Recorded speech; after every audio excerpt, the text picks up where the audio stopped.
Salut et bienvenue dans cette toute première critique sur ma chaîne No Spoil TV. Aujourd'hui pour cette première critique je vais parler de Wonder Woman réalisée par Patty Jenkins. Désolé si je regarde des fois de temps en temps vers le bas, c'est que j'ai pris mes petites notes pendant le film. Wonder Woman est un personnage de l'univers DC Comics qui a été créé par William... J'ai du mal à me relire. Qui a été créé par William Moulton Marston en 1941. Je suis désolé si je le prononce mal. Wonder Woman, que dire sur ce film? C'est un très bon film déjà de l'univers DC Comics. Alors je suis désolé si vous voyez que je transpire, c'est qu'il fait une chaleur à crever dans mon appart, c'est insoutenable. Donc j'ai été voir le film il y a de ça une semaine ou deux en VO. La première fois que je voyais un film en VO d'ailleurs dans une salle, je trouvais ça vraiment excellent. Bon, bref, on n'est pas là pour ça, on est là pour parler de Wonder Woman. C'est l'histoire de Diana qui est fille de la reine des Amazones qui vit sur une île. Alors le nom de l'île je m'en souviens plus du tout. Qui passe sa vie, son enfance même, à s'entraîner au combat puisqu'elle veut aider la défense de leur île contre les armées d'Hadès, non pas d'Hadès, d'Arès, pardon, le dieu de la guerre, le dieu de la mythologie grecque de la guerre. Jusqu'au jour où, à l'âge adulte, un espion anglais ou américain, je sais plus, je pense qu'il est américain, un espion américain s'échoue sur leur île. Qui est poursuivi par des Allemands. Alors déjà, petite incohérence, enfin petit truc qui m'a paru un peu chelou, c'est que le mec, bon, par contre je vous préviens, ça va spoiler à mort. Hein. Déjà, le mec il est poursuivi par 3 croiseurs de l'armée allemande de la Première Guerre mondiale. C'est limite s'il y avait pas des chasseurs au-dessus de lui, enfin c'était un truc de ouf. Bref, il arrive sur l'île, Diana le sauve, et là, bah, les Allemands débarquent sur la plage, les Amazones leur défoncent la gueule, mais littéralement. Bon, il y a quelques morts des deux côtés. Enfin, les Allemands se font tous défoncer de toute façon, mais bon.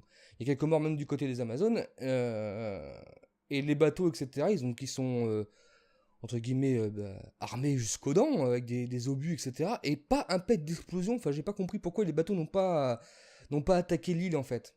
Bref, soit dit en passant, je crois que c'est l'un des petits bémols que j'ai trouvé au film, au niveau scénaristique. Enfin, même pas scénaristique, c'est au niveau de la mise en scène, quoi, parce que je trouvais ça bizarre que les Allemands n'attaquent pas avec leur armement, tout simplement. Donc Diana décide d'aider ce pilote, c'est un pilote d'avion espion apparemment, qui est joué par l'acteur Chris Pine, pardon, que vous avez sûrement vu aussi dans les remakes des films Star Trek, les 3 films, il fait le commandant, le Captain Kirk, pardon. Je suis vraiment désolé parce que c'est ma toute première critique et je regarde tout le temps mes notes. Donc Diana décide de ramener notre cher Captain Kirk, notre cher Captain Kirk donc chez lui et essayer de mettre un terme à la guerre puisqu'elle pense que la Première Guerre mondiale, donc on appelle ce qu'on appelle la Grande Guerre, de toute façon c'est à l'époque où tout le monde pensait que c'était la première enfin la première, que ça a été la guerre de toutes les guerres, la guerre des guerres, quoi. C'est la fin du monde, quoi, en gros, quoi. Diana pense que c'est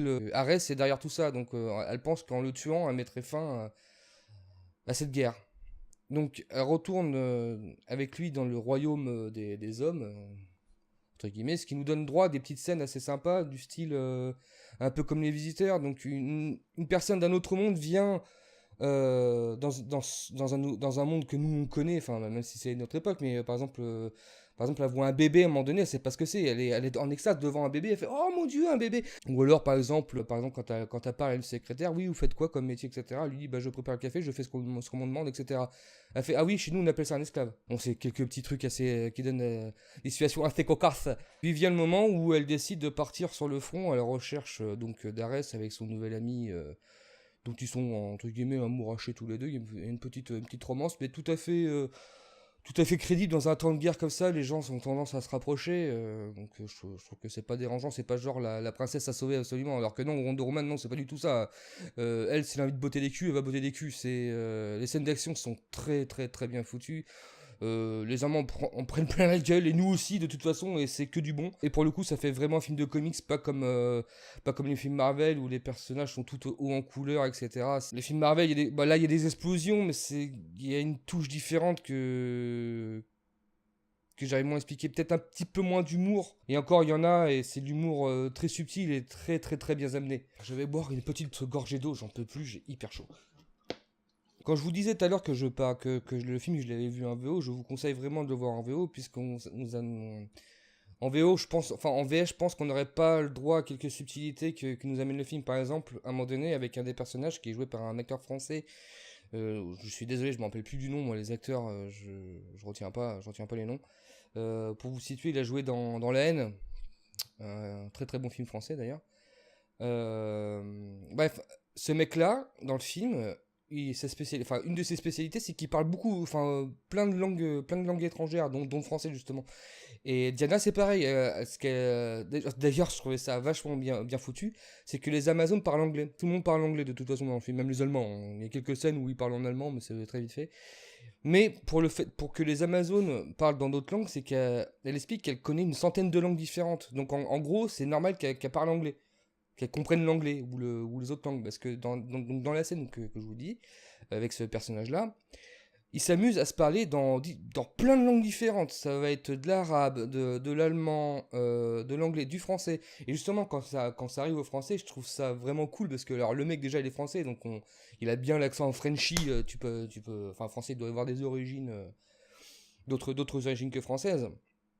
Mais donc, sa langue est bien portée son accent est bien porté sur le français. Et quand Diana parle français, je trouvais ça assez comique et on n'aurait pas eu le droit à ça en VF, je trouve ça vraiment dommage. La musique du film passe, pour ma part, inaperçue. C'est pas l'un des points forts du long métrage, même si on reconnaît, par exemple, dans le film Batman v Superman, on reconnaît le thème de Wonder Woman. C'est une sorte de violon électrique bizarre. De toute façon, même quand la musique arrive, vous la reconnaissez. Et d'ailleurs aussi, était un très très bon film. Désolé pour le bruit du portable que je n'ai pas mis en silencieux pour ce petit vlog. En gros, donc la musique passe inaperçue sauf le thème de Wonder Woman qui arrive au bout d'un moment. En parlant de ça, en parlant de la musique et de l'univers DC, etc., parce que les musiques de Marvel sont, comment dire, sont un peu plus reconnaissables. Au début du film, avant que le film commence, on a une sorte de logo DC Comics qui apparaît un peu à la style Marvel, comme quand vous allez le voir par exemple en Avenger ou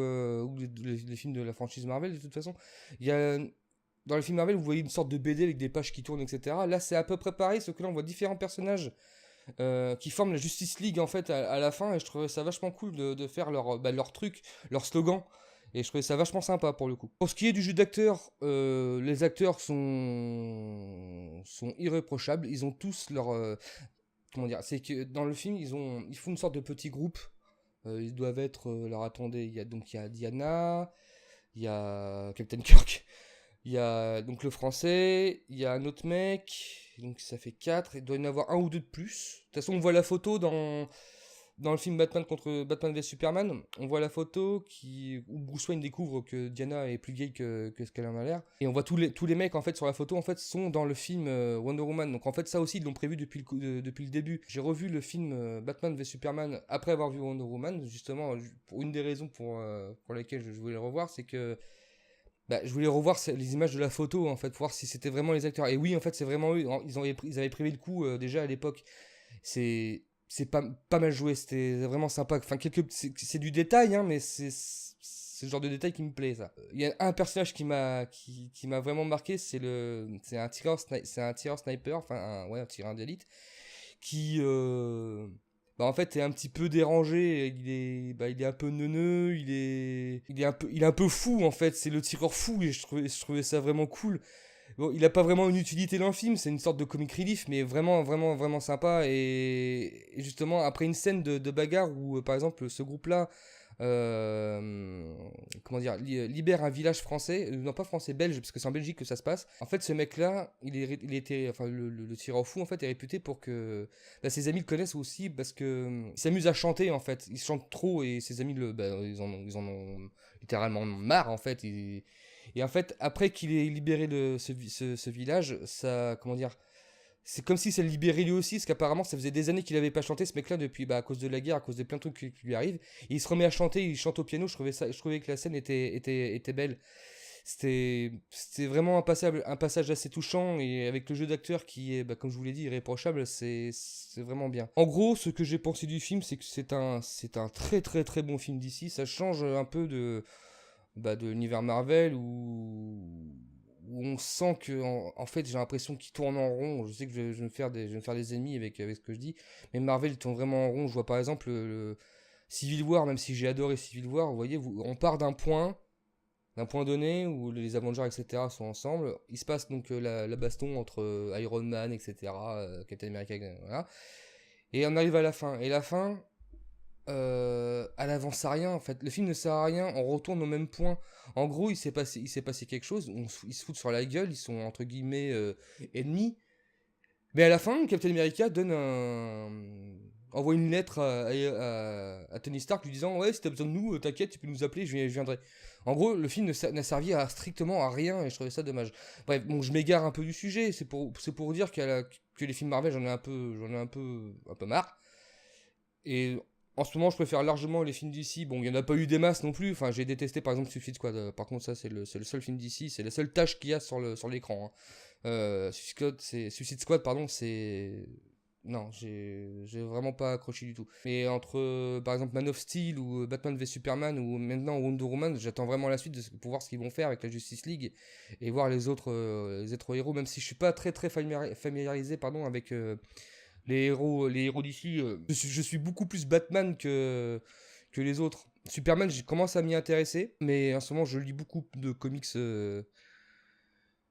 Batman. J'en parlerai sans doute un jour s'ils font un film Batman. Je pense qu'ils vont en faire un, et j'espère qu'ils vont en faire un, parce que déjà, Batman, le Batman de Ben Affleck est pour moi pas le meilleur, mais s'il y avait un top 2, ça serait le deuxième. Non, c'est un très bon Batman, Ben Affleck. Très bon Batman et un très bon Bruce Wayne. Un Bruce Wayne un peu déglingué, un peu vieilli, un peu blasé de tout ce qui lui arrive. Voilà, ça sera tout pour cette critique sur le film Wonder Woman. Je me suis égaré sur plein de sujets différents, je suis désolé.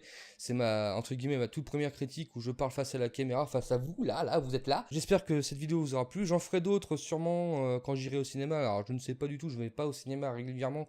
Je vais au cinéma juste pour les grosses sorties. Par exemple, là, j'ai envie d'aller voir Transformers. Donc, je vous ferai sûrement une vidéo sur Transformers si je vais le voir, bien sûr. Parce que si je le vois pas, je peux pas vous en parler. Pour ceux qui ne sont pas au courant, cette chaîne est une chaîne secondaire. Ma chaîne principale, je l'afficherai sûrement par là. Ici, qui est consacrée exclusivement au gaming. Faites un tour, abonnez-vous. J'espère que cette vidéo vous aura plu. Si c'est le cas, vous savez ce que vous avez à faire. Donc pouce bleu en l'air, si vous aimez pas, voilà, vous aimez pas, tant pis pour moi. N'hésitez pas à commenter la vidéo, je les lirai, je répondrai. Et puis c'est tout, je vous fais la bise et à bientôt, salut.